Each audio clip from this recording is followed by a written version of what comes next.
It's November the 18th, 1998. Hanna Arfa brought her maiden name, the survivor, Lauren Hunter interviewer. We are in Los Angeles, California, USA. It will be in English. I'm Lauren Hunter. Today is Wednesday, November 18th, 1998. The interview today will be conducted with Hanna Arfa, and we are in Los Angeles, California, in the United States, and the interview will be conducted in English. I'd like to have you start by giving your name and the correct spelling on camera. I'm Hanna Arfa, Hanna, Arfa, Arfa. And what is your birth date and your birthplace? My birthday is March 15,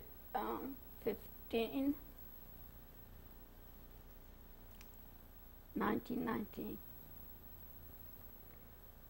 And the birthplace is Poland, Kalisz. And how do you spell Kalisz? In Polish we spell K-A-L-I-S-Z,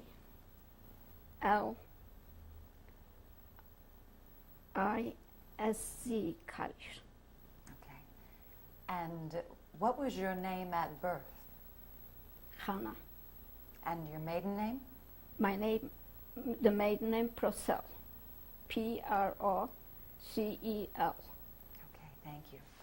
I'd like to start, if I may, with your mother's parents, your maternal grandparents. If you can tell me their names and where they were born, if you recall, where they lived.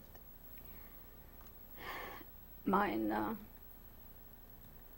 grandmother was Nacha Zalc, Z-A-L-C. In Poland we spell C, Zalc. My grandfather was Leip Zalc. And do you know where they were born? They were born in Poland. In what part of Poland? The same part what I was, this is what I remember. They're the same. Gubernia, Polish. We say Gubernia like here you say in California. And how many children did they have? 5, 4 daughters and 1 son. Can you go through and give me their names?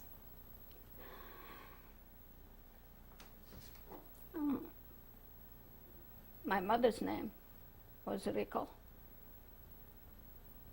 The other aunt was Malka, Rivka,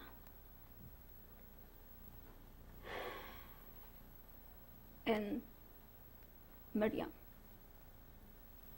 And my uncle was Shlomo Zalc. Do you have any recollection of the home that they grew up in, what that was like, what their family was like? They grew up in my parents' home, but they married.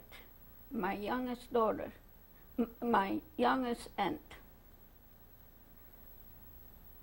she got married, I remember. I was still a child, but I remember she married in my uncle's home. My grandparents sold their house to marry their daughter. And then they moved to another little town. They lived by themselves with a family across. What are your memories of your grandparents? My grandmother, I know they were in business, like gallantry. In Poland we call gallantry. And they got a home. And we always went on Shabbat. We went always to them to visit them. My mother took the children. We went there every Shabbat to visit my grandparents. And my auntie was still at home, the one aunt. And my uncle, they were in business too, but he was very religious. They got 7 children too. And one aunt was living in Bergen-Belsen. And they got 2 sons and 3 daughters too. And one aunt got married and they went to Belgium, and I never saw him again. They got 2 children, I know what I know. It was not so easy in Poland to travel. And my youngest, when she got married, she went to Lututov, and she got 2 children one day. But my grandfather, he was very, very beautiful. He was riding a Torah. You know what a Torah is? When he was 95, by hand, and without glasses. He still got a good vision. And when the German came in, my mother took my grandfather in. He lived with us for a while, not long. Then his youngest daughter came, and she wants to have him. And then we went to a camp, like I told you. My grandmother came with us. She died there. Before we get to the camps, I'd like to talk to you a little bit more about your family, your mother's family and your father's family. Your mother's family then was involved in Jewish life. Yeah. Tell me a little bit about that. What did they do? What do you mean? In terms of their Jewish community, what was that like? Was not too much of organizations or anything. They were always occupied with the business and the children and home. My mother wasn't home, and she still helped my father out. Yeah. Tell me about your father's family. What about your father's My parents? father got only one brother, and he lived in Yerushov. This was another city. I went there when I was young, and they got a family. I don't know. I think they got a big family too, but I don't remember, 5 children or 7. One daughter got married before the war. And this is all he got. And his mother, my grandmother, well, was living alone because my father lost his father when he was very young. He lost 2 sisters too. I am named after one. And she passed away when she was maybe 85 or something. They got a long life, but she was alone all the years. Do you know what the names of your father's parents were? My father's mother was Chaya, and my father's father was Leib. And how much time did you spend with your father's family as you were? Not much. He got a lot of cousins there where my grandmother was living. And I know my uncle, my father's brother, and the family. But I didn't spend too much time with them. I just went like 2 weeks for a vacation after I finished school. Was your father's family involved in the Jewish community? This I don't remember. Tell me a little bit what you recall. Tell me about your birthplace, where you were born. I was born in college, but we were living in a little town, and my parents were there. Can I say that why we were living there? My uncle, he got a big house, and One night, they never closed the doors. Came a murderer. They kept a teacher for the children. They were small. I have still a picture there. And they lived with my uncle. He didn't got any children. So they lived with my uncle. And these children, grandparents lived there too. So there was a teacher for the children. They took tutoring at home. And there were 4 children of them. And came the murderer and cut their throats up. And the children were left alone, orphans. They killed the teacher, they killed their parents in an end.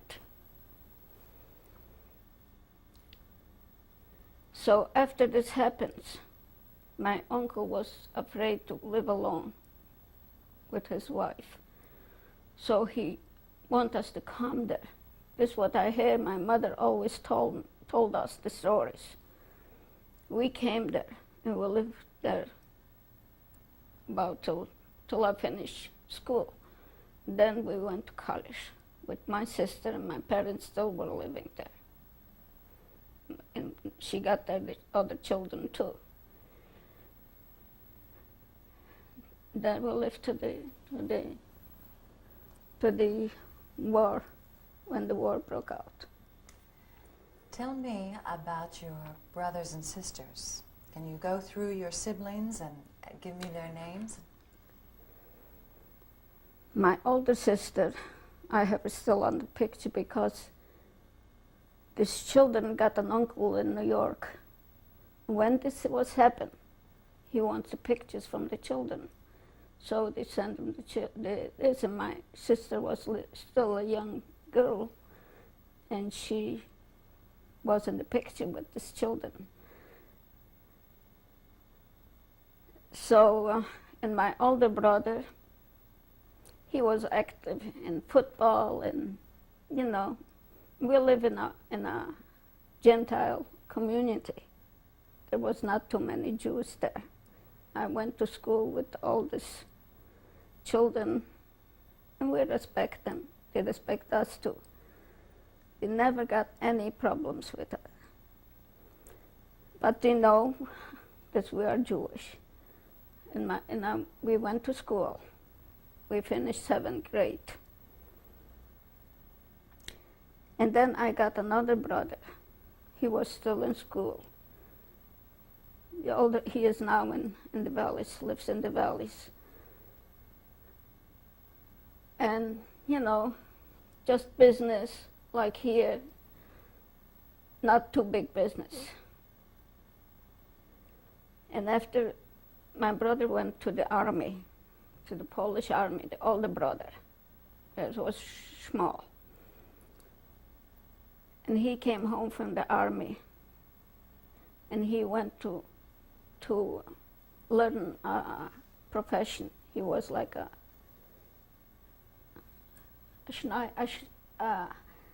he was like in a factory where they work with suits and this. And my older sister, she went to my uncle, and she was there with them a long time, with the cousins in Bierusov.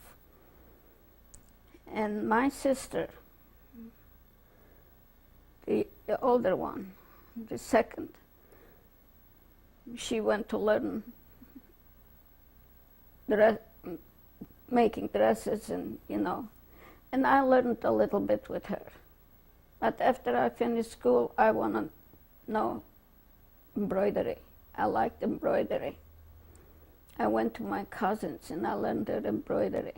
And I worked a little bit at home. We got machines. And after a while, we went to college. We lived in college with my sister. We want to take our parents to college to live with us. And Then I got a younger brother. He finished school and he wants to work. He wants to a profession. He learned the same thing, to sew in factory. And he was 16 and a half when the war broke out, and he got only 6 months to finish his profession and be on his own.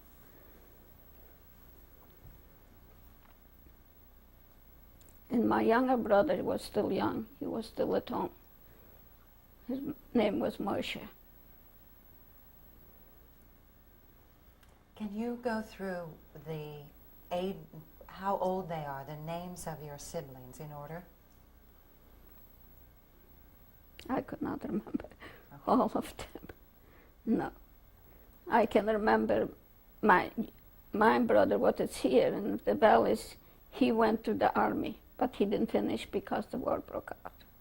And then the younger was 16 and a half, and my youngest brother maybe was 14 or something. Do you remember their names, all of their names? Yeah. What were their names? The older sister was Gita. And then my brother was Shmuel Wolf. And then was Yaakov, Mordcha. I give you the Hebrew name, okay? And my youngest was Moshe. And my sister, the other sister, was Sarah, like Sally. So what is your strongest recollection of growing up? What do you recall about growing up? Well, we were not so rich. We were small, poor, but we got everything. We helped out our parents with whatever we could. We worked. We took in a factory, like shirts and this, we sewing. And my parents still were in business. We helped them out. Was this a family business your parents were involved in? No, this was, my parents got business, but was not enough to feed a family. So when we grew up a little bit, we helped them out. Were you involved in the Jewish community? No, but we got together, you know. I got cousins and friends. We came together, but not like organization or something. What about synagogue? Did you attend synagogue? We are attend, but not much. My father went to the synagogue every Shabbat. And my mother, when it came to the high holidays, we all went to the temple. Tell me about your father. What kind of a man was he? He was very religious. He could sit with the Bible a whole day too. And then Shabbat, my mother was reading the Bible too. What is your strongest recollection of your mom?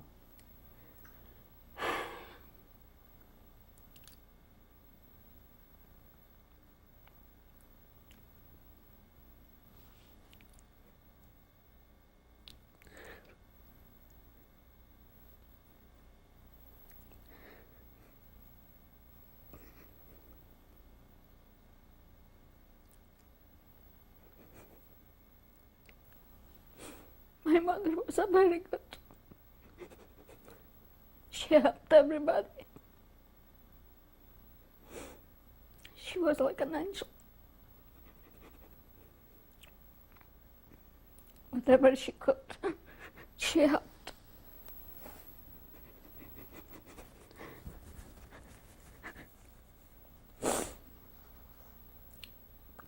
Even we didn't got too much, but she always feed other people.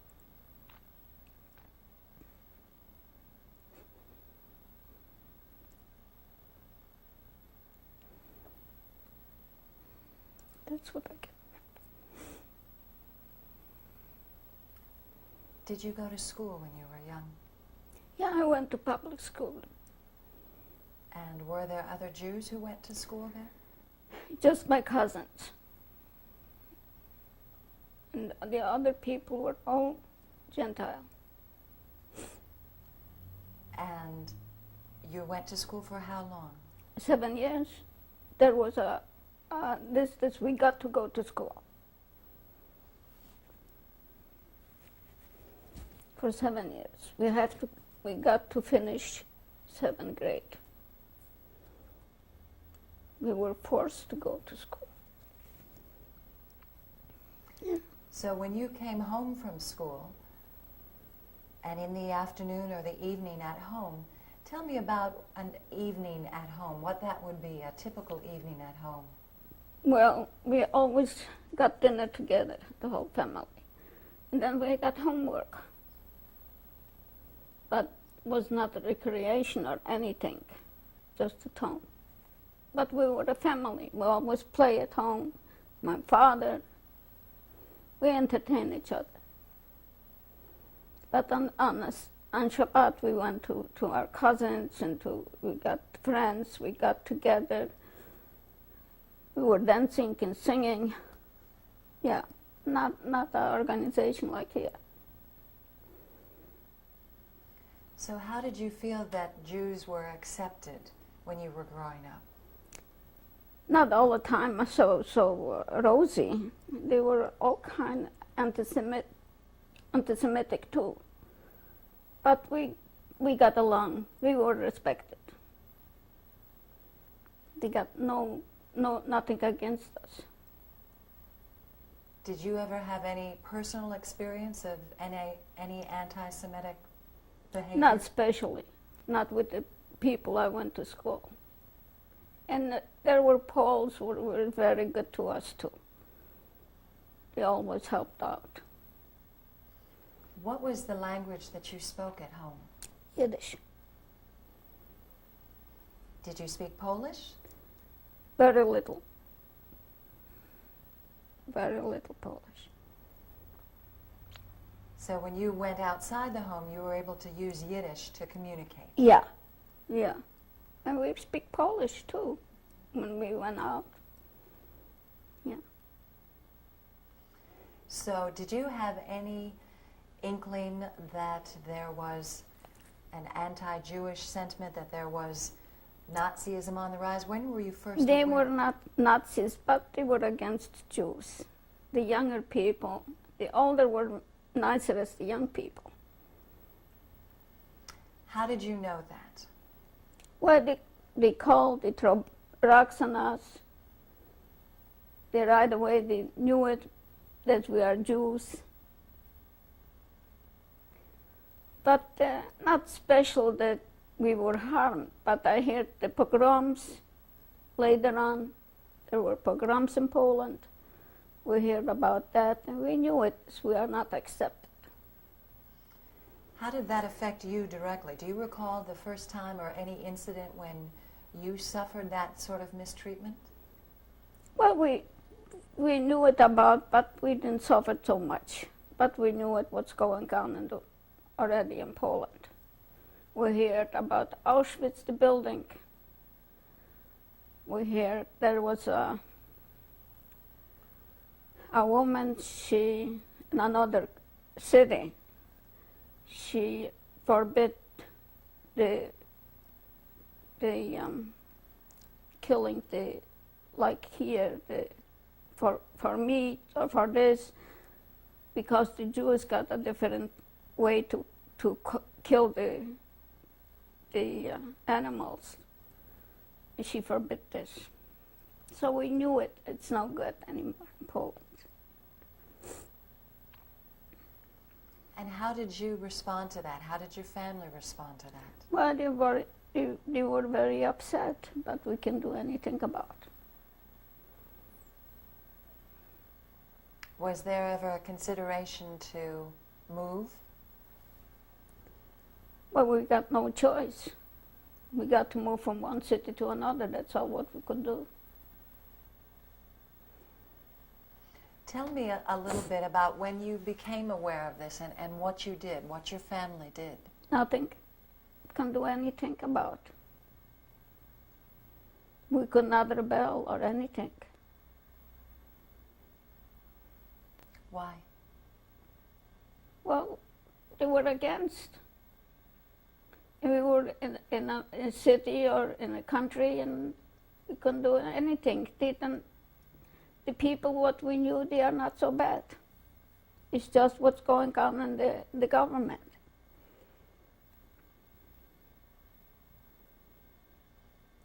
And so when you were in school and you saw that this was going on, you heard this was going on, did you talk about that at home? We talk at home, but that's all. But not outside.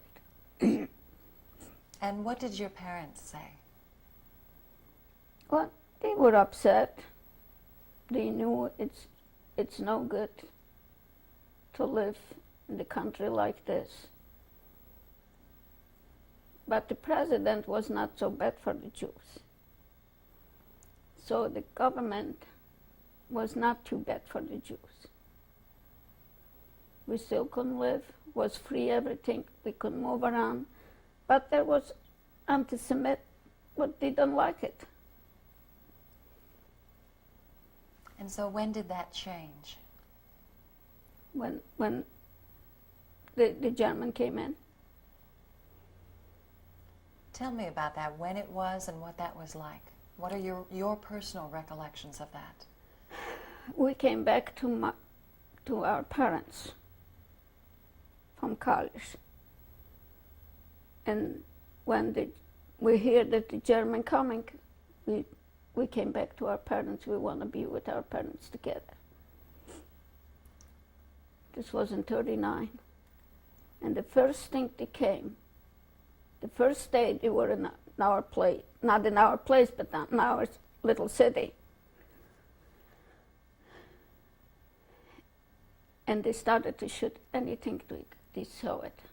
We shot a boy what was running across the street. Right away they shot him. They came with such a power. And right away the good Polish, they said, "Oh, Jude, this we are Jewish." Right away they show who we are, the Jews. But they didn't do anything to us.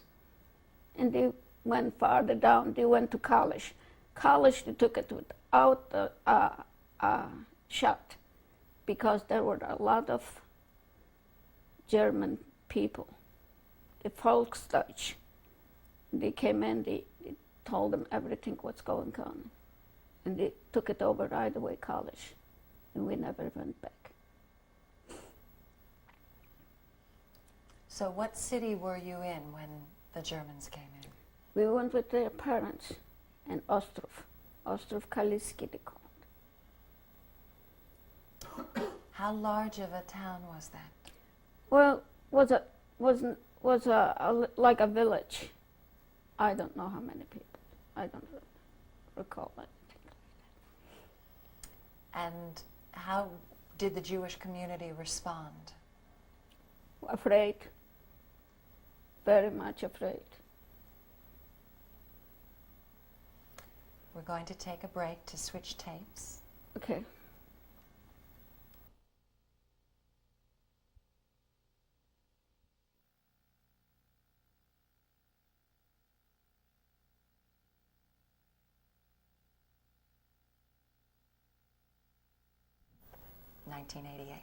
Okay. You were telling me before about the day that the Germans came into town. What are your recollections of that day? They came in, but I say they came in with a big power. And right away they show it that you cannot escape anything. They killed a boy, they killed a dog. Whatever was living around, and when they went, nobody was in the street. Nobody could go in the street. They went farther down. We were running away. When they came in, we were running away. We want to run in another city, in another country. My whole family, we ran. Oh, we took only a little bit with us. We got bicycles. We didn't got cars or anything. But we got a bicycle, we put a little bit, and we got still a little boy, he was maybe 4 years old, from my cousin. He was on vacation with us. We took him with us, and this little guy was so good. He was walking with us. We came to another city. We were walking, but we came quite far away. It was Dunskavala. We came there, and there I got a cousin, and she saw us. She recognized us. And she said, go back, go back. But we could not go back. So we went as far as Dunskavala, and there was a little, like a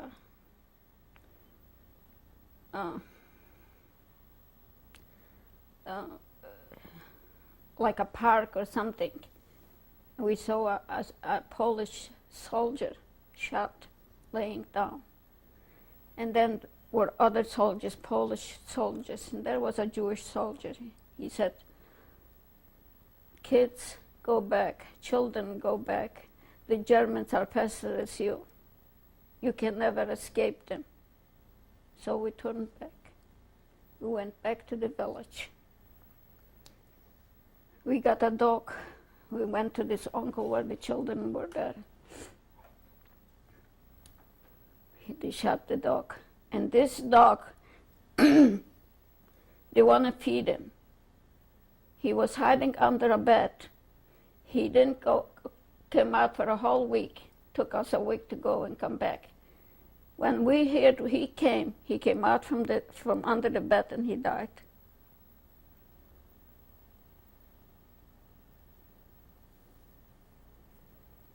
And then we stayed there, I don't know how long. You want me to go on with it? We stayed there. How long? I don't know. I don't remember how long. Then they came, the German, and they took us in trucks to this Koźminek. They made a little like a ghetto. But before we went there, we were working too. But my parents were still there. They took us to work. I went there with my sister, what I show you in my picture. But my parents were still, they took us to another city and we were working by a river. I said this before. And we worked there for a few weeks. And my parents, they put it in a little place in a temple. All the Jewish people, what we ran from all these little villages, put it in a temple. And my sister, she could not walk. She was walking with a cane. This I heard from my cousin because he was there. I wasn't there, but my cousin, he was there and he saw it, what they're doing. They put all the Jewish people in the temple. There was no place to sit, there was no place to stand up. But when my sister with my mother was walking, she was walking with a cane and he kicked the cane, so my sister cannot walk. From there they took him in the trucks. And they took him away. This we heard when we were working in Stavischen. And they put in gas in the trucks with all these people. And they were yelling, screaming. They were said, God, help us.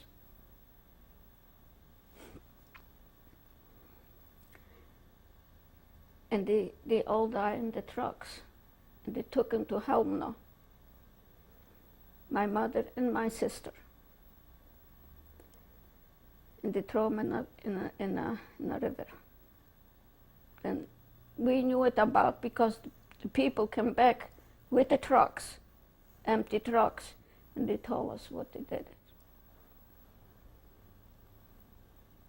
What year was that? What year was that?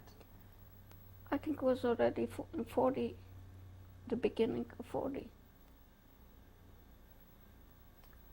Do you remember the last time you saw your mother?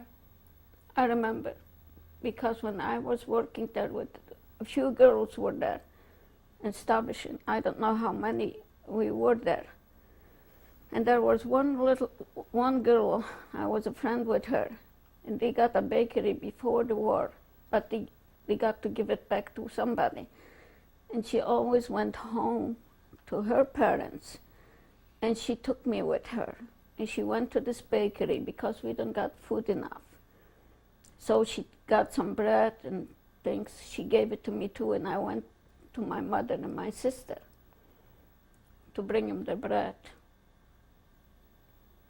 And that time, I saw the last time my mother and my sister. I got still my father. I don't know how come my father survived that. But later on, they took him to the ghetto, to Lodz Ghetto.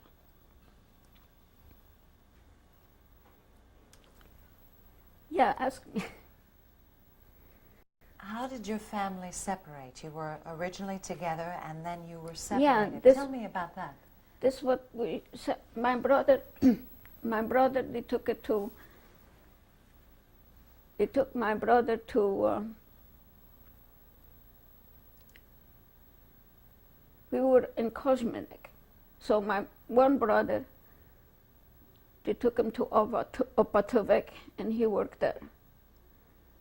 And the younger brothers, what he did, I couldn't even remember what he did. We were still together. And my sister, we were together. And there, they took us to work. We were cleaning the streets, but with no pay and no food. It's just what the government, I think, gave us a little bit, that's all.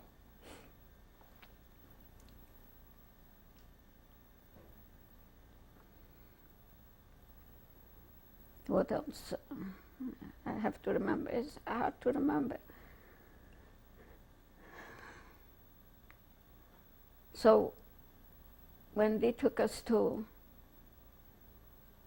the Lodz Ghetto, my father was still with us, but my brothers, they were not with us anymore. And I was with my sister. My sister got married in Kosminik, but they separated them in the Lodz Ghetto, and she never saw him again. He died in camp. They shot him in the camp because he was so thin. He was such a nice man. So I was with my sister in the ghetto. And then my uncle came to us because all Jews took it to the ghetto. He was with us. This was my mother's brother. And one night, police came and took him away in the night. We never saw him again. Where were you living in the ghetto? What were the conditions like there? We got one room and a little stove. It was a big building. My sister was with her husband still then. And I got a brother, what is now in Australia. He was with us. But and my father was there too, till they resolved the ghetto. So what was a day like there? What would you do? We worked. In the ghetto we worked. And was only a ration for food, but was not enough to feed us. We make pancakes from coffee. Like you have coffee here, we make pancakes with coffee. And this was no good for our stomachs. And little potatoes, no meat, no milk, no anything. We lived just on this. And then we went to a factory. And we worked there in the factory by bras and corsets. And once a week, they gave us a lunch or a dinner and the president there was Romkowski. He was carrying on with the ghetto. So we just lived from one day to another till the ghetto resolved the ghetto. There was 3 days before our high holidays. They resolved the ghetto. And then they took us on the streets. And then they separate us. The men on one side, the women on the other side, the young on one side, the older on the... So we were lucky to go to the right and one to the left. So my father was behind me. He said, hide me. But where I could hide. There was a mother with a young boy. They separate the boy from the mother. And this German, he saw it. He took the boy by the neck. And he wants the mother too. But the mother was still a young woman. But there was a woman, a very sick woman. He said, this is the woman. He shot her. And the young boy he took by the neck and took out his revolver and shot him in the neck. Put him right in the front of me. There was people in the ghetto laying in the streets, swollen, without food. What I can remember.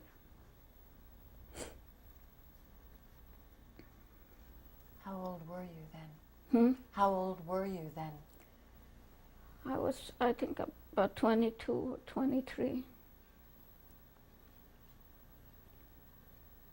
I don't even remember how old I was. Who remembers the date? Who remembers the nothing? We didn't know when the day is, what day is, what year is, nothing. I worked there in the Lodz Ghetto, in the factory from 42 to 44. And then they resolved the ghetto. They took us to Auschwitz. Then they took away my father. And my brother, what is in Australia, with my cousin. He is not alive. He was with my brother all the time. But this is later. They went on the trucks. He put us on a truck to take us to the stations. And they jumped down from the truck. They came back. We went back, they took my father away. This way we were working still in the factory. When they resolved the factory, they took us to the railroads and put us on the cattle wagons and took us to Auschwitz. There was no sitting down, just standing, and no way to even, nothing, no bathroom, no nothing. But in the night, I don't remember how long it took us to go to Auschwitz. They let us down, just someplace, I don't know, just to go down and they took us to Auschwitz. When we came to Auschwitz, they separated us again, the men on one side and the women on the other side. There was Mengele. We knew it later on, this was Mengele. And I can see him now, in little glasses. And there was a woman, they took off our clothes, they put us on a field, took us like we were born, no clothes, no nothing. We were standing there for hours. And this woman, she touched every woman in the stomach, or they are pregnant. There was till we standing there on this field till got dark. When it got dark, they put us in this barracks. There was 600 people in a barrack.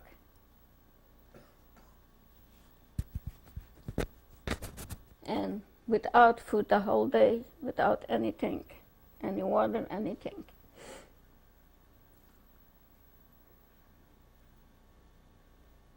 And there we spent the night in the barracks, just on boards, and maybe one blanket or something, just to cover. That's all. And we spent there. I was there 10 days in Auschwitz with my sister. But when we came, they gave us like a shower. They put us in a shower. They took off our shoes, our clothes, everything again. They gave us one dress. I got one dress. No underwear, no nothing, just one dress. We were sleeping in it, and everything in this one dress. And I got a nice dress, a blue dress, a navy dress, and what they took care in the kitchen or something. She liked my dress, and she took out my dress and gave me a shmata, another dress, and she made herself a nice dress. She got people working a little bit. Without shoes, without anything. And so for those 10 days, what did you do there? Nothing, just laying on this in the barracks. And every day they took us out, like on a peel, out on the outside the barracks. Was about 6 o'clock in the morning. This was already in winter time. It was cold. And this I never forget.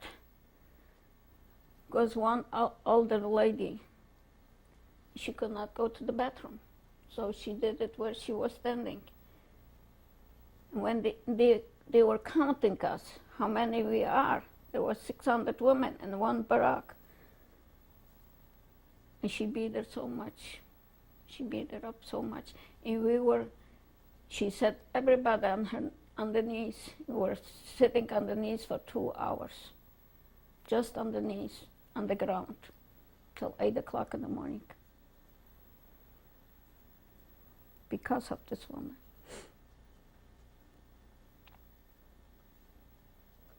And then they took us, after that, they took us to Bergen-Belsen. Bergen-Belsen, they were, I can say, they were not barracks, but just a ceiling, like a ceiling, and was open around, and a little straw on the ground. We were laying there, but I don't know how many girls we were there. And they gave us, I think in the morning, a piece of bread and a little soup in the evening. And we were there by 6 weeks. And then they came in and they said, who wants to go to work? And I said to my sister, I got pain in my knee. And I got a towel on my knees. I said to my sister, look, Sally, we have to get out from here. It was dirty, there were lice. We have to go to work. Whatever it's gonna be, we're gonna work. So she decided, and we're 600 girls. they took us, they said, we're going to work to another city. There was already in Germany. They took us there. When we came there, was like something unusually. We call it bridge, like a double bed. We got a blanket, we got a pillow. They gave us a soup, a better soup as we got. And I said, look, it's better. The next morning, they took us to work. We worked in a factory from bullets. So I worked at the machine, bullets, working on a bullet, finishing the bullets. We were there, I think it was 9 months till the war ended.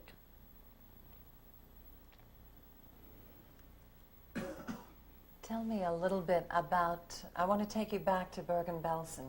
Yeah. And what life was like there. There was no life. We were just sitting all the time on the ground. And they took us out just to count us in the morning. And the rest of the day we spent together with the other girls, that's all. On a little straw on the ground. And I remember it was my friend too.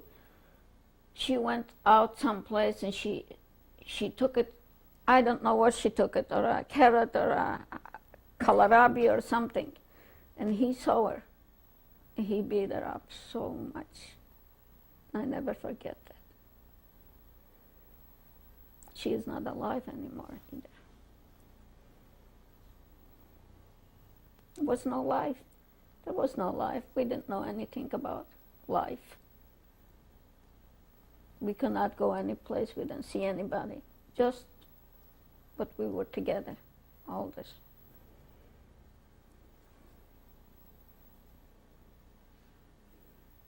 And in the Lodz Ghetto, I go back to, there were the Polish, there was another camp for men. And I don't know how they came to our barracks. One Paul, he was hiding behind me and my sister. He knew it, the woman comes in. If she would find us with this man, we were not alive. And he said, you see, there are the chimneys, they burned the Jews there. We didn't know that. We could not realize that something like that could happen. This was in Auschwitz. And we saw it later on. We smelled the flesh from the people. We were just lucky. They took us to Bergen-Belsen.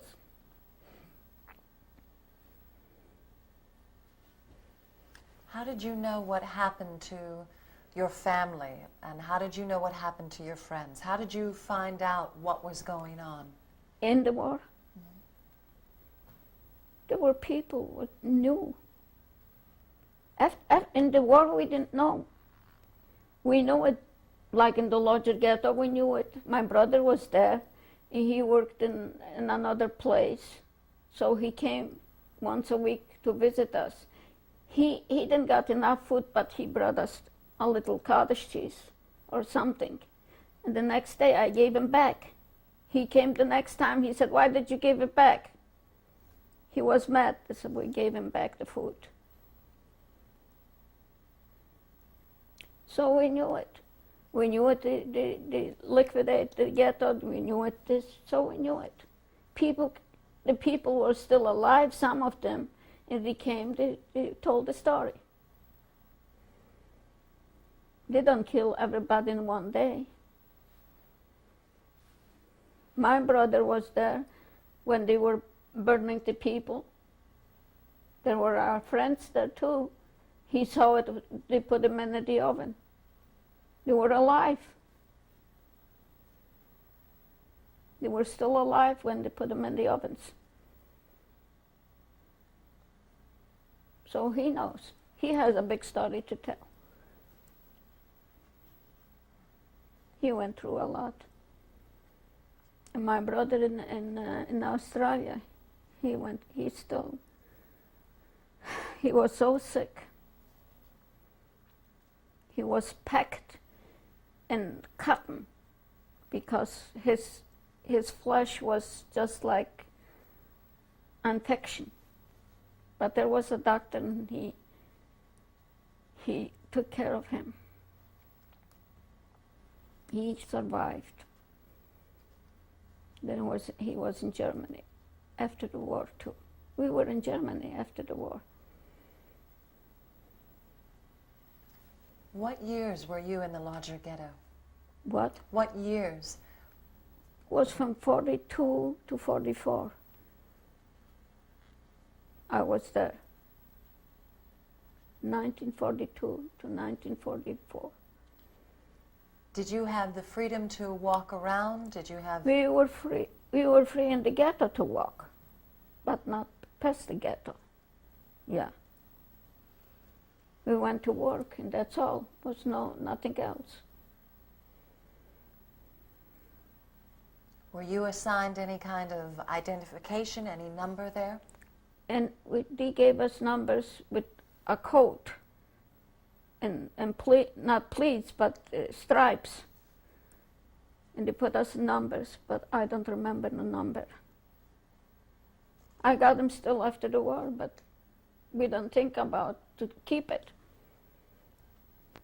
We want to get rid of this. Yeah, we got the numbers. My husband got a number. My brother has a number. But we came in 44. We left in 44. So that time was a little late for the numbers. But we didn't got a name for them.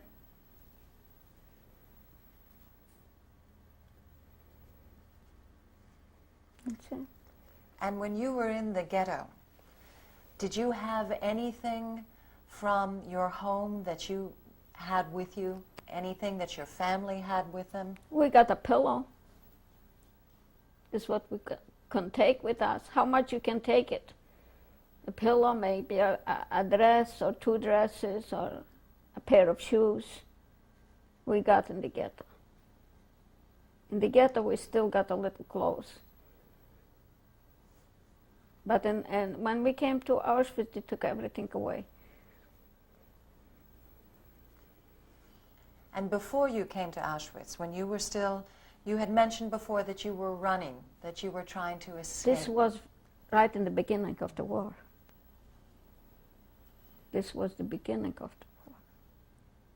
Were you able to take anything with you? How much we can take. And when we went back home from the running, they took us right away to this little ghetto.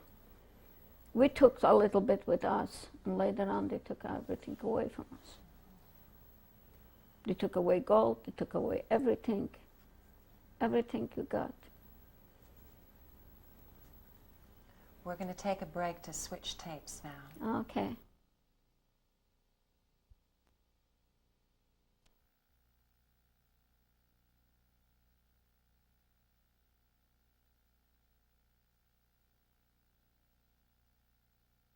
Today is Wednesday, November 18th, 1980.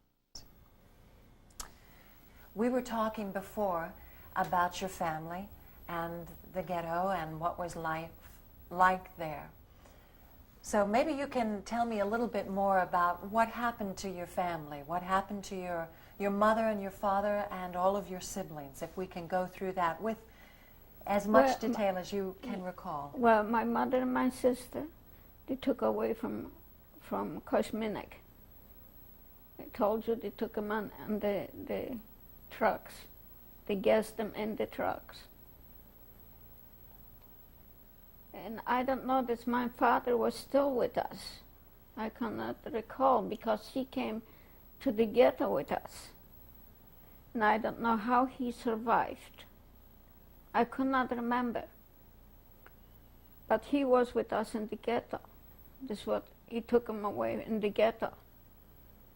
And they took him, they said they take him to, they told him, everybody take the people to work, but they took them to the gas chambers. This is what we know. How did you find that out?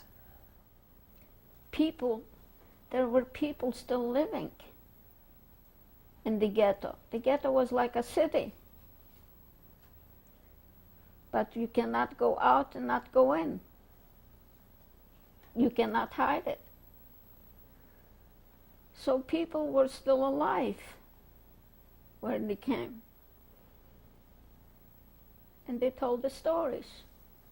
And after the war, we found out a lot of things. My brother, he found us after the war. We don't know where they are. But somebody from the people, we lived together.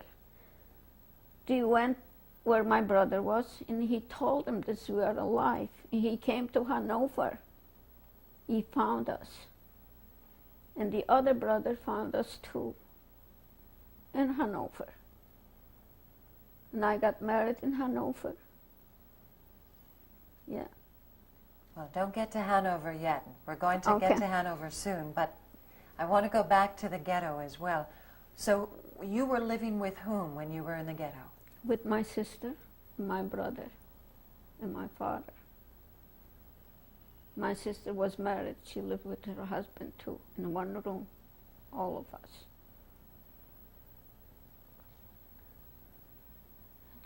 There was no life.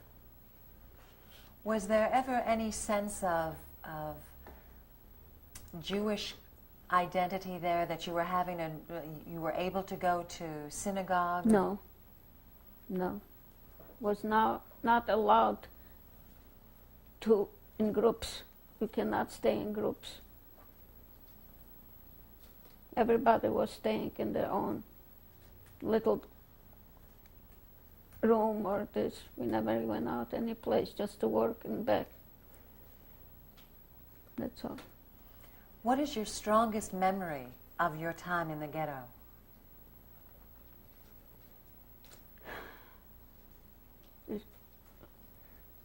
I just remember when they resolved the ghetto, when they took away my father, and my brother was. What I can remember, just the work. This was when they took away my father. And we didn't got bread. I got a piece of bread. And I said, Dad, take this.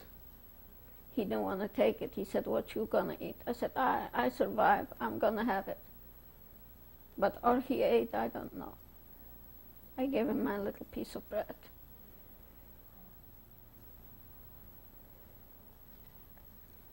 And what was his response to you? What? What was his response to you? This what he said is I have to take the bread and I should have it. And then they brought my brother. I didn't tell you that. My brother was in college, my oldest brother. They took him from the village where we lived, from the little, and a Polish guy told him that he is Jewish. They took him to and put him in jail.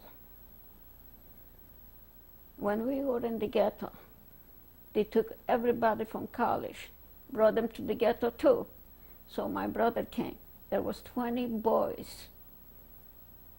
They came to tell us, because the names were still in the ghetto. Our names are still. This, my brother isn't. They brought him from college.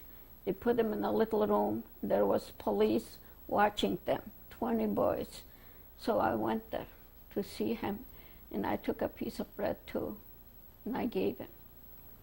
And there were, the other boys were fighting there. I said to him, why they are fighting? He said, they're fighting for a piece of bread. And I said to him, you see, you don't have to fight. I gave it to you. The next day, they came, and they brought it his clothes, and they said, he shot all these boys and they like here in downtown, there was a place in the middle of the downtown. People were looking on. They shot them. All these boys.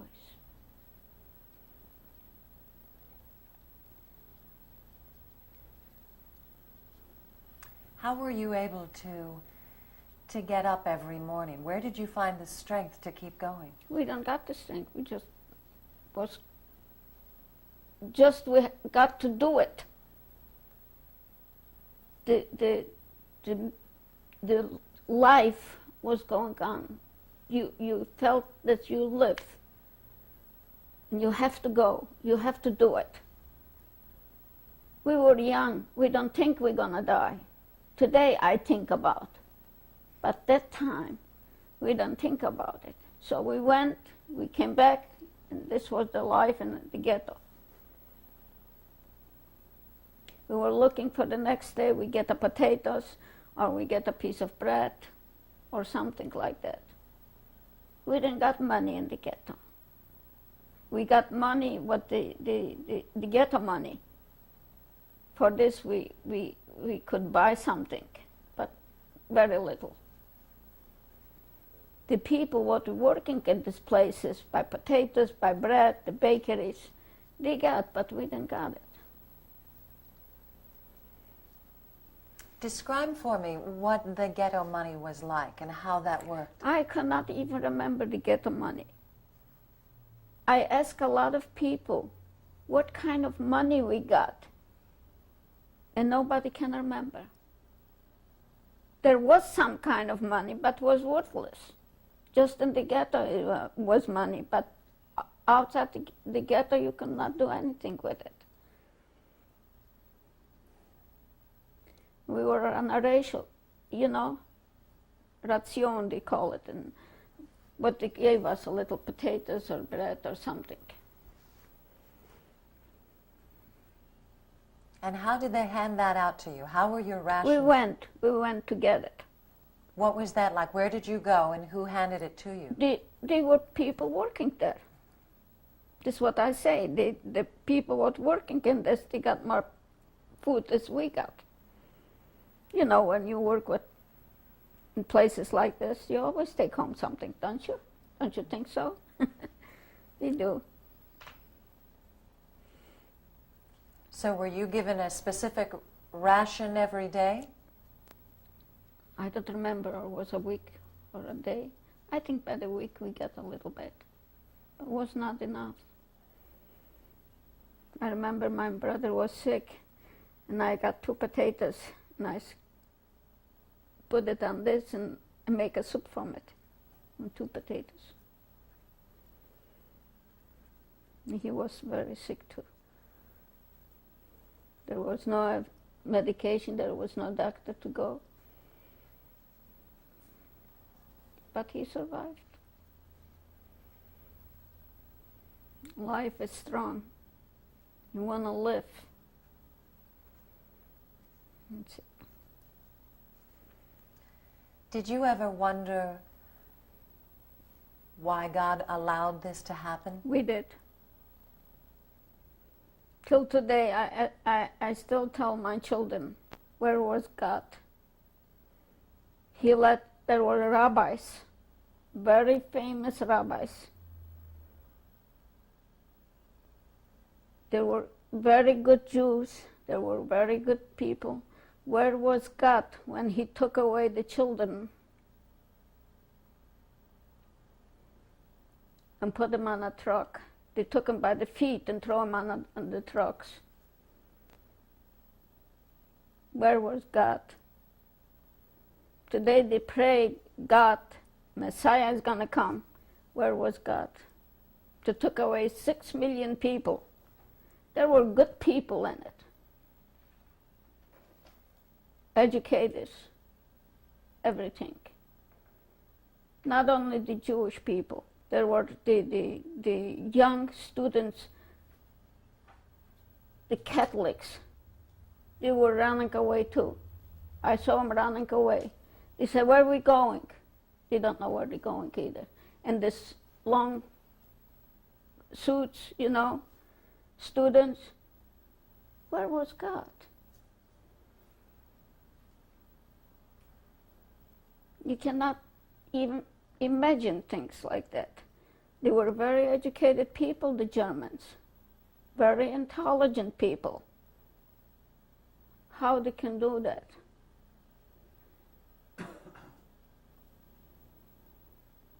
They were good people too there, but they cannot say anything. When I worked in the factory, there was one, because they were like a poor lady. She brought me bread, put it on the machine, under this, as I have breakfast in the morning. They were good people, but they can't do anything either, because they would take away from her the food, because they were on a ration, that's what they call it. She would lose her life too. Was not allowed to feed the Jewish people. There was another lady too. She gave me some bread too in the factory, but they were hiding. Then another one should not see it. This way we survived.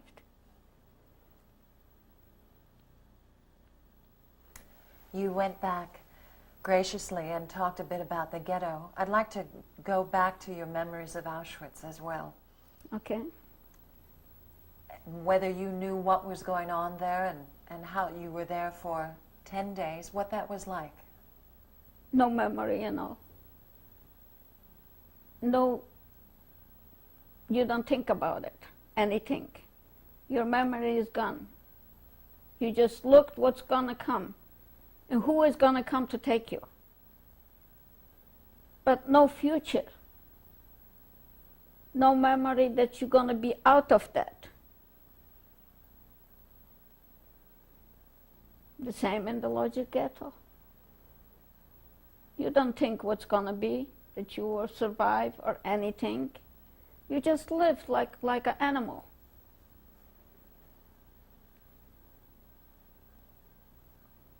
That's it. And Bergen-Belsen, what is your strongest memory from there? I went to work. This is my only memory. This is what we were laying down on the ground. They pulled my teeth, 2 teeth. I remember they pulled out my teeth because my teeth, I was suffering my teeth. I got pain in teeth. There was one, she said she is a doctor. And she pulled my teeth out.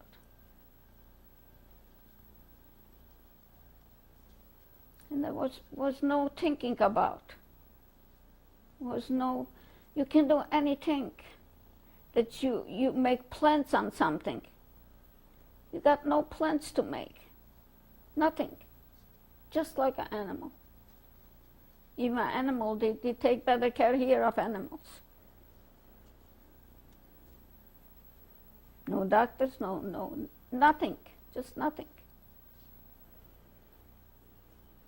Were you ever sick? In the ghetto, I was not sick, just what I suffered on my knee, that's all. Now I have arthritis in my knee.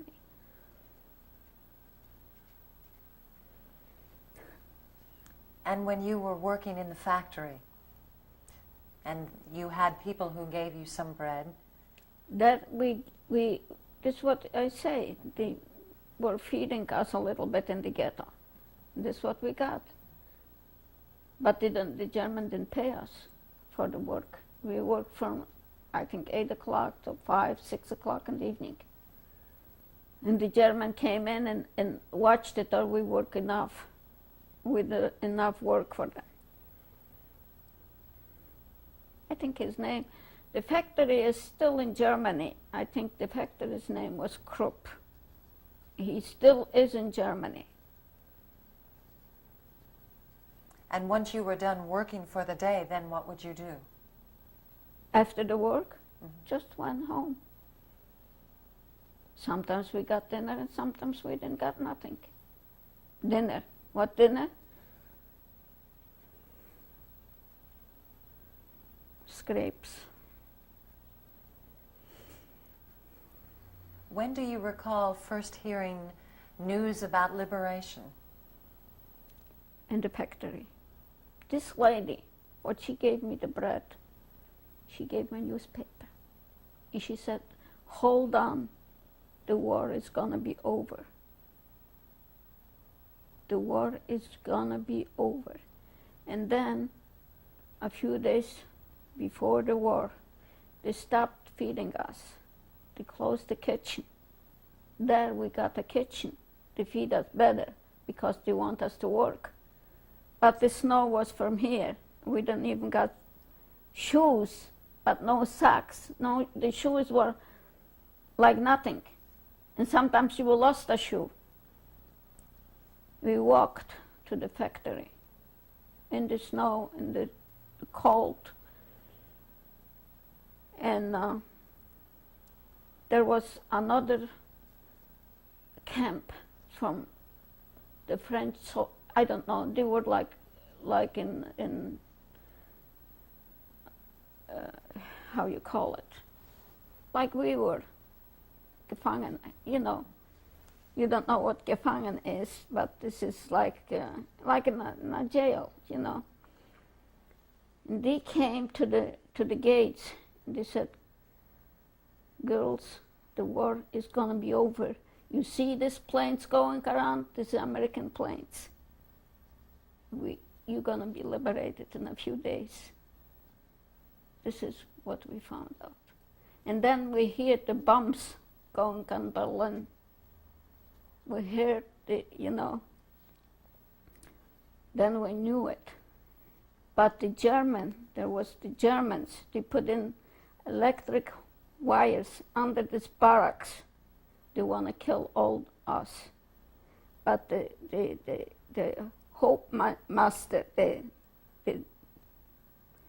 he didn't let us do it. He said, get out from the barracks. We were standing outside because he was sure they're gonna blow out this. But he didn't let us. He didn't let us do it. And he survived because the American wanted to take him away. We made a list that he was good to us. He was really good to us. He wants us to live. And then they came and they took away all the poor ladies, and one German, he was in the kitchen, he was running away, they shot him. And then they took the others, they took him, and I was crying. I was thinking they're gonna shoot him, and I said, don't shoot him, don't shoot him. I could not see that. But they took him away. And they opened the gates, they said, go, you're free.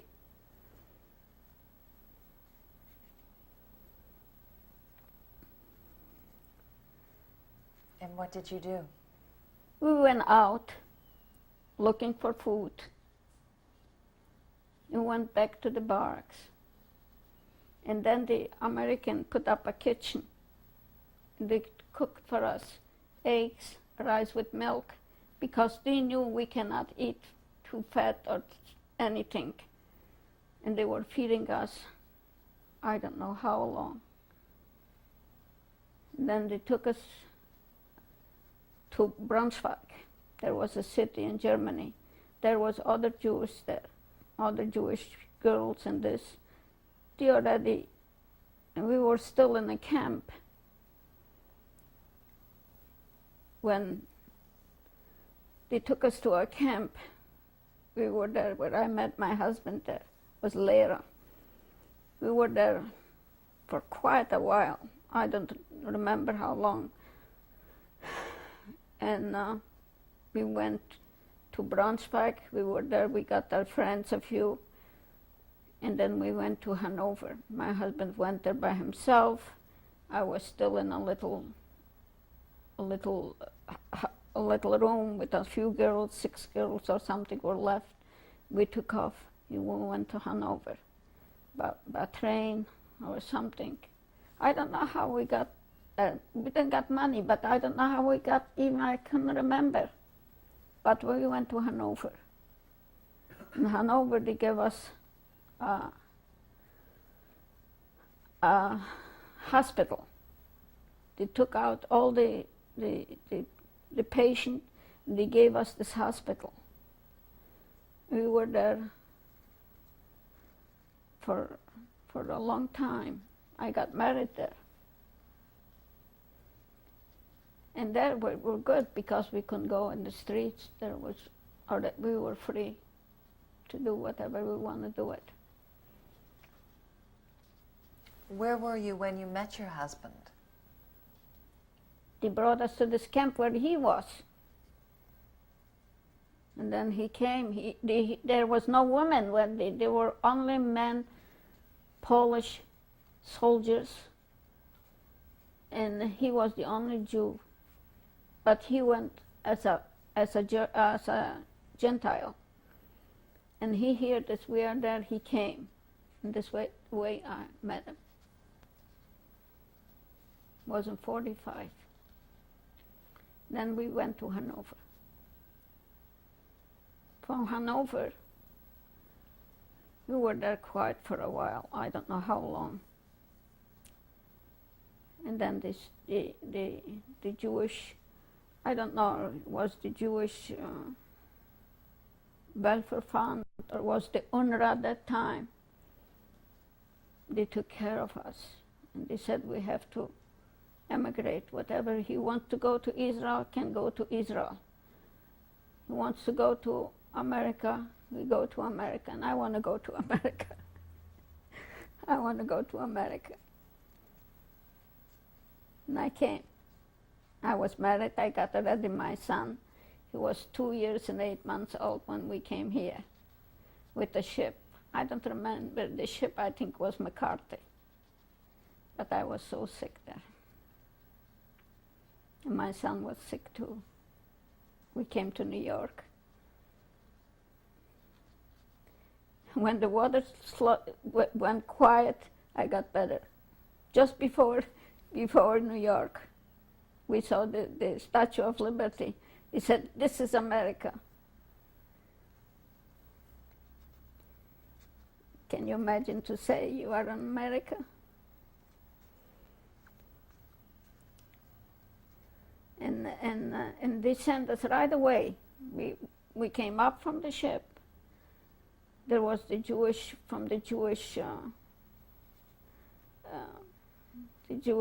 Federation or something, the people, and they put us right away on another train to Detroit. And I was in Detroit. They gave us another little room with a few families, what they got children too. And I got sick. I went to the hospital. I was a few days, and my sister took care of my son. And I came back, I said, and my brother was already here in California. He said, "You better come to California. It's warm here." We came there, it was winter, it was such a snow and a frost. And we will live in one room with families. You come to America. We got a little money from Germany already, because my husband was a good provider. He, right away, he make some business, black market. We got a little money. We didn't even tell him this we going away. He said, "Come on, we're going to California." We came to California. I stayed with my brother 2-3 weeks. We got an apartment. We moved out with my child. My husband started to work. I started a little to work for 70 cents an hour. And we saved. And then they gave us $25 a week from the Jewish Federation. And we survived this way. We built a family. And thanks God. I have a home. We have business. Tell me about your husband. Describe him for me. My husband was very good. But you know, not everything was good. But I lived with him for 52 years. He was very good. He worked very hard too, very hard. But he liked to be in business. He liked to buy a property. We have a property. And I can live a nice life now, but it's missing. I have very good children. I have a very good daughter-in-law. She never goes away not to tell me that she is going, she wants not to go with her. She is an Israeli.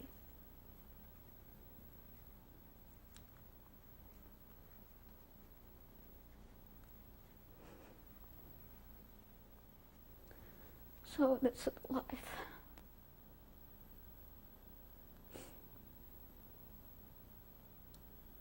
I lost my sister here. She was so good. All the children, everybody knows this is Mama Sala. They call her Mama Sala. Her house was always open for people. It's 12 years I lost.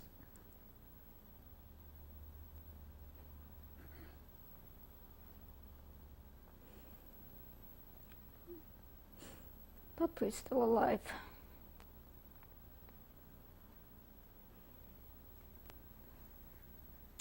He never told me not to get this or not to get whatever I want. I could do it. He never deprived me from anything.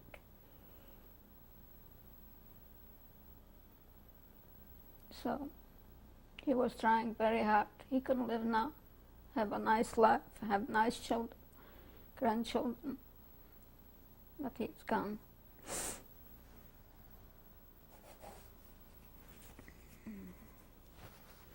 He was 82.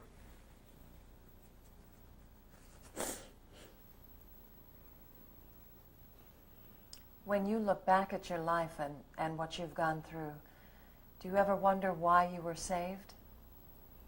I have no idea. It's just a blessing. I'm still alive. I don't know why I survived. Maybe good deeds too, I don't know.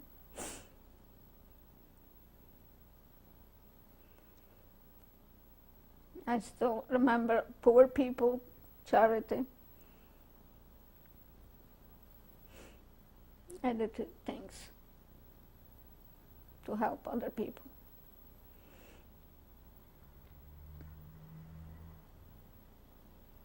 I remember my mother always said, when somebody stretch out his hand for something, you give it to him.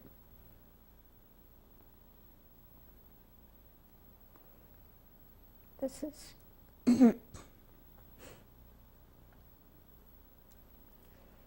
Did you raise your children any differently because of what you went through during the war? What you mean? We're going to switch tapes and then have you okay. answer that if you can. Okay.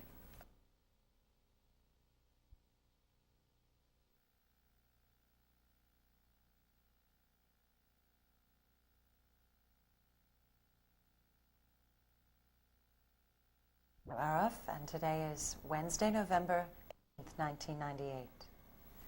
You were just speaking to us of your mother and the lessons that she taught you. Well, she always was good to the people. We don't got too much either. But we got an uncle. Was not an uncle. Was these children, what I'm telling you, the orphans. Their grandmother was very poor too. When on Friday night, we knew it didn't have dinner or something, my mother took dinner for them. We learned a lot from my parents. They always helped. When came a poor man, my father could take off. We don't got mattresses like this. It's only from straw mattresses. He took out his straw mattress and put it on the floor and let him sleep overnight. And I think this comes from home. A lot of things comes from home. And when comes Friday, she light a candle. She put a dime in a little, pushka. Maybe you know what it is. To save money for poor. And I think this comes back. I do the same thing today too.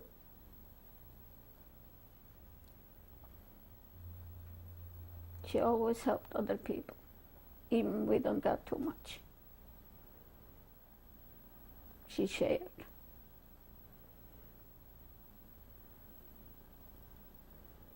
Did you raise your children differently because of what you experienced in the Holocaust?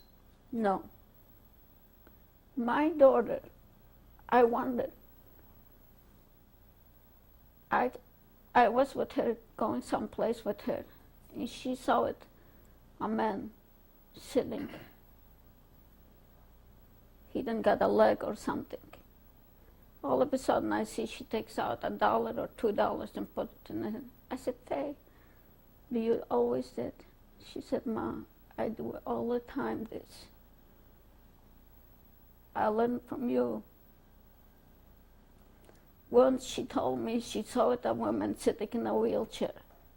And she was sitting by a van, and she could not go up to the van. She was crying. She went up to her. There was a lot of people was in a place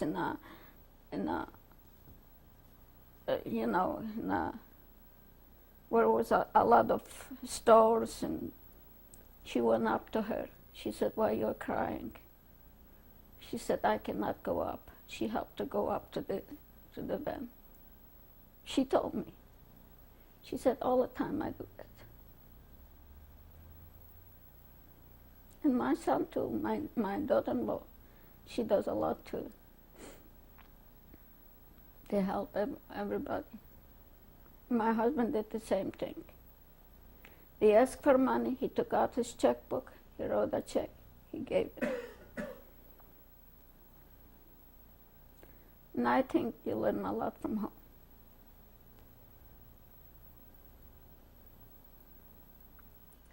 You told us a little bit about how you got from Hanover to the United States and then to California.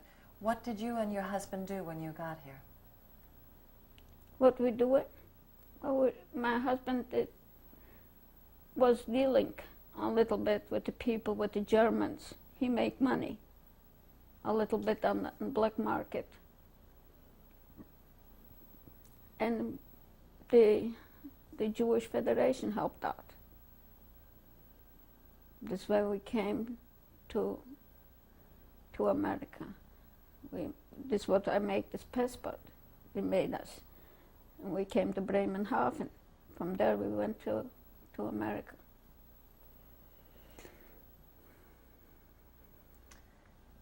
And so if you have the opportunity to tell your children now or to tell others about your life and what you went through, what would you tell them? They know a little bit. That's why they want to know the whole story. This is what they always said, Mom, make the film. Go to Wiesenthal. Let them know about that you survived. They always, but I could not get, you can see this, I'm a little bit, I could not tell the stories. I don't know how I can talk to you about that. But you have the patience. You ask me questions so I can answer. And if there's a lesson that what you have gone through has taught you. What? Who taught me? All of what you went through during the war and during the Holocaust. And having been in the ghetto and at Auschwitz and at Bergen-Belsen, if there's a lesson that has taught you, what is that lesson? This should not happen again. should never happen again.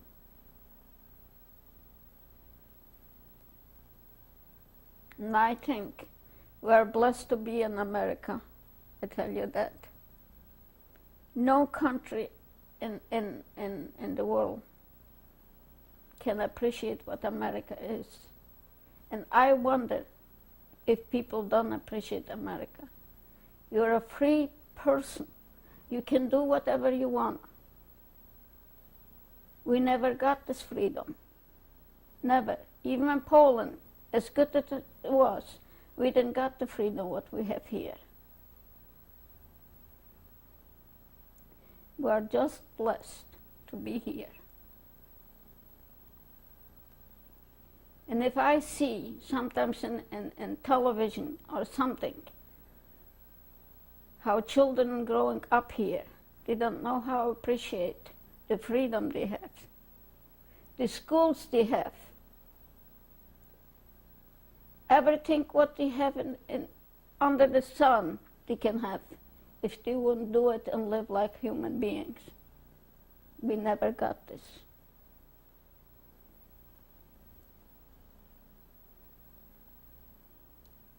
Answer to your question.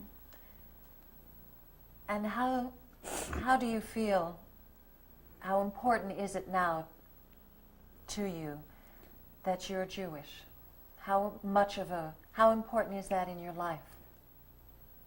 Well, I grew up with this. I cannot imagine any other way. I'm Jewish and I'm Jewish. And I raised my children Jewish. And now my daughter-in-law, and I have a granddaughter. She is very religious, her husband, and I appreciate that. This way I say we have the freedom to do what we want to do. In Poland already, we could not have this.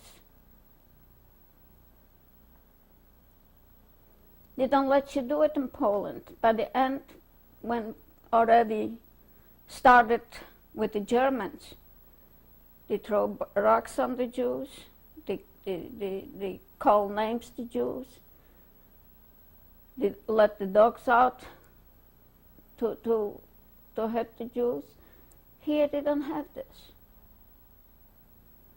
And I appreciate I can do it what I want to do it. The religion, to raise the children the way we want to, and everything.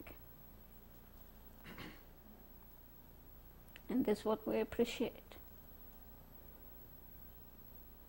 Have you been back to your hometown? No, I never want to go back.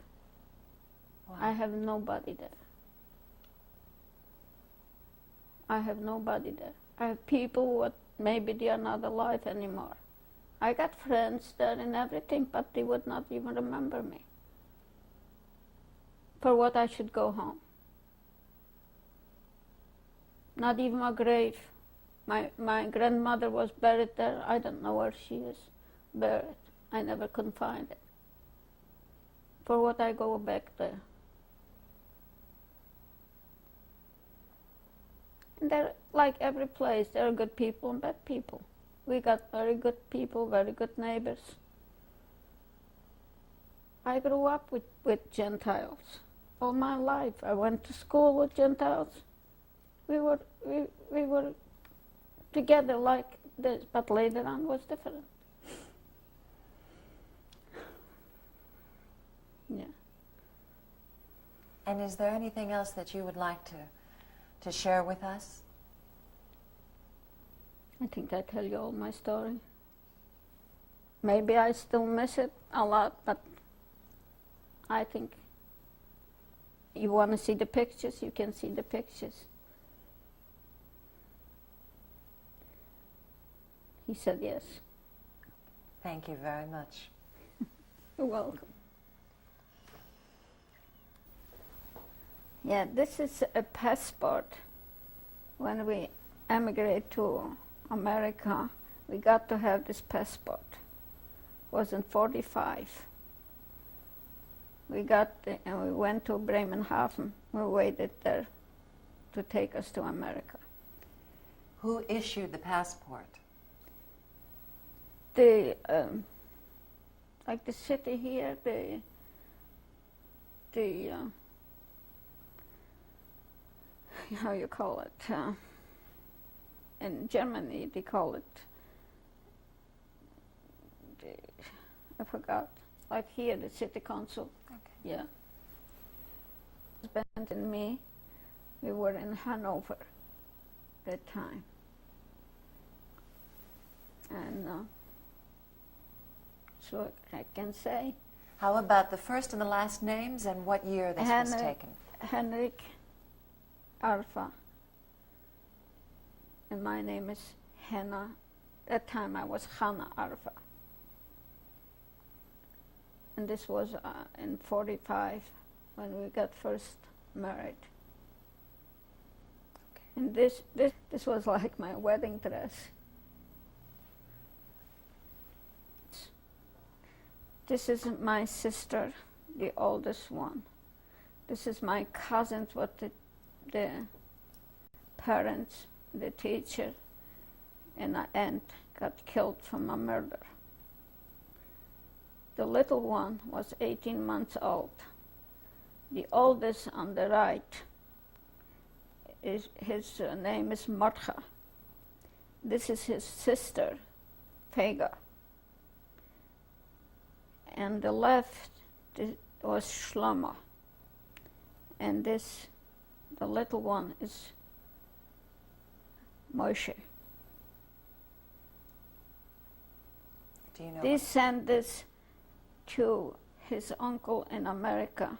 This is the reason I got this from my cousin, what I found it 50 years later, and she lives in Las Vegas. She gave me the photo. Do you know what year this is? This was in Poland, but what year, I don't remember. But this is from Poland, before the war, a lot before the war. No war. Okay. This is my brother, he lives now in Australia, Melbourne. He was liberated in Germany, and he was very, very sick.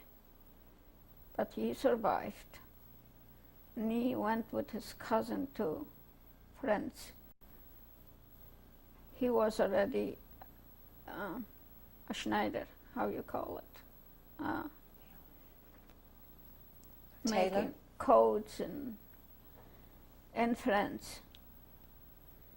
And then he got a friend in Australia, and his friend wants him very much to come to Australia. He went to Australia, and there he met an uncle from his wife. He wants very much that he meet his niece. He brought her to Australia, and he got married in Australia. Now, what is this brother's name, and about what year do you know this was taken? Yaakov, Jack today. This was, what date and this I don't remember, but was after the war, maybe 2 years later, something like that. This is on the right. It's me, Hanna, and my son, Ellen. And on the left is my sister, Sarah, and her son, Isaac. And this is after the war, made this picture. When this is in Germany, made this picture really. This was in 46 maybe. I got already my son. He is born in 47. So he is here maybe a year old or 2 years old. I don't remember. This is the building when we came to Hanover. The German gave us, we were quite a couple hundred people coming. They gave us this was a hospital by the German. They took out all the patients and they gave us this hospital as a home. to make a home. We lived there till 45 in this building. That's it. You lived there until 1945? Yeah, till we emigrated. Okay. This is Alan, my son, Hanna Arfa, and this is my daughter Faye Arfa. Alan is born in Germany. He was 2 years and 8 months old when we came to America. And Faye is born in 51 in America, in Los Angeles, in Cedars-Sinai Hospital. This is my husband, Henrik. This picture was taken on Passover night. My daughter took this picture. After dinner, he wants to walk away just to rest, and he said, "Dad, you have to go back." And she took this picture, and this was the last picture she took of him, the last Passover night where we were together. This was in 1946. Probably not 1946. 1996. Okay. I'm sorry. I'm mixed up. On the top row, the fourth is my son Alan. This is his daughter, the bride, Ava. And this is her fiance, Abraham Gordimer. And then is my brother, Maury.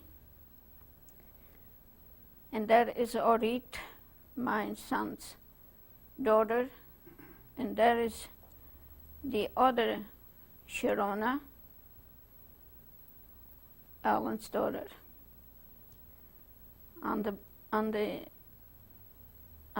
bottom is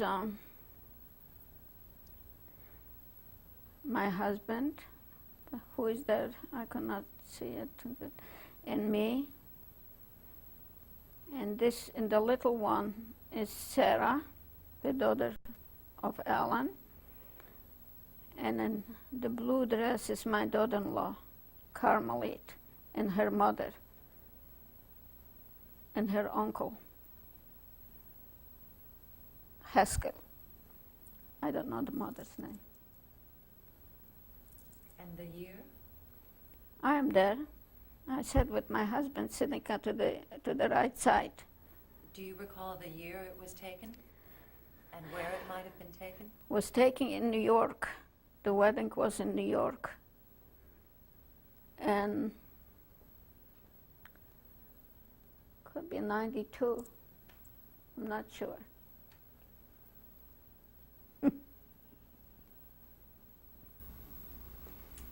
Could you introduce your Yeah, son? this is my son Alan. He is my right hand in my life. And I have nice grandchildren and 2 great children from his marriage. He married a lovely wife from Israel, Carmelite. And she is like my daughter. She never goes places not to ask me to come with her and join them. And she never forgets to call me almost every night when she comes home from work.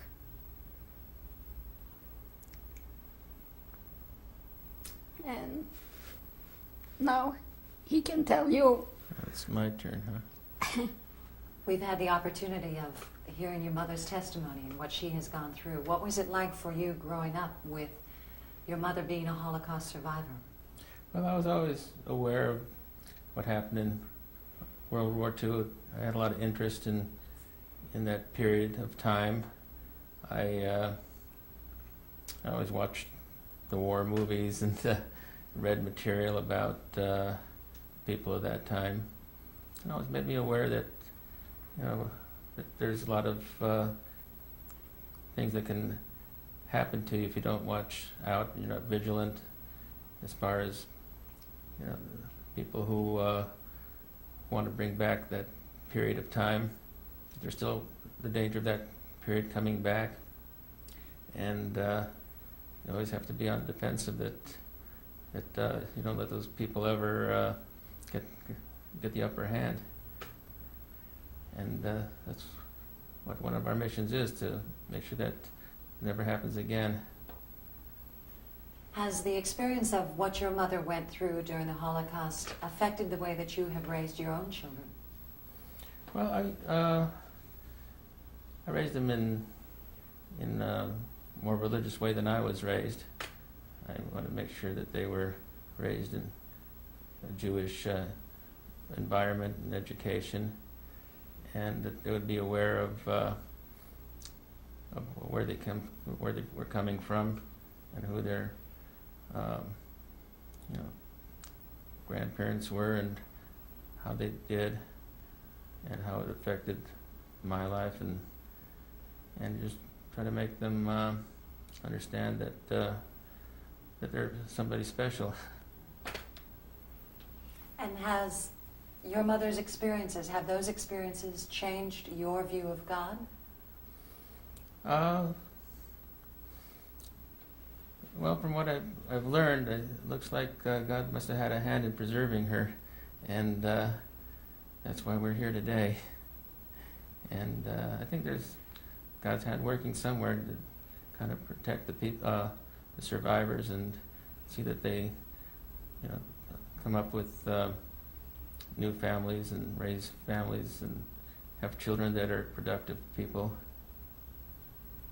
and also that they prosper in whatever endeavors they do in business. They just want to succeed in life. And we have the opportunity now for you to give a message to your children, your family, and to the rest of us, based on what your mother has gone through as a survivor. Is there any message that you have to give to us? The message is that we're here for a reason, and they should do the best they can to be a success in whatever they try. That nobody should ever be sorry that we survived, that we can give back more than we've ever taken, and that's pretty much it. That people should be happy that the survivors came here and prospered and did well for themselves and benefited all of society, and that they should continue in that mode. Any last words that you would like to give us?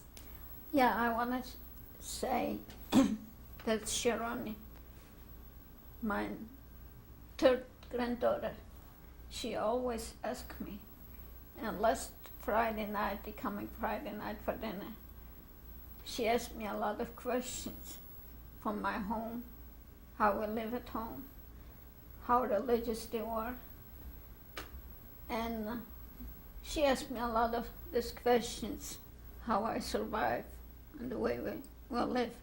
And I told her, and she said, this happens really. She could not believe it. And I told her, but you cannot tell her like I tell here. But they want to know. They want to know how we survived. And I always tell them I can write a book from my life. And I think my son did it something that I am here now, and you are here now, to tell the story. And I'm glad I did. I never want to do it. Yeah. The only regret is that I wish my father was here to tell his story. So I just have to put in a word for him. He has a lot of things, that he was writing down about that time and the present day and his view of life, and it's quite meaningful. And I just wish he had this kind of interview. It would have been quite inspiring. And that's about all I can say right now. Thank you very much. We appreciate everything that you have done. Is this the end? This is it. I love you.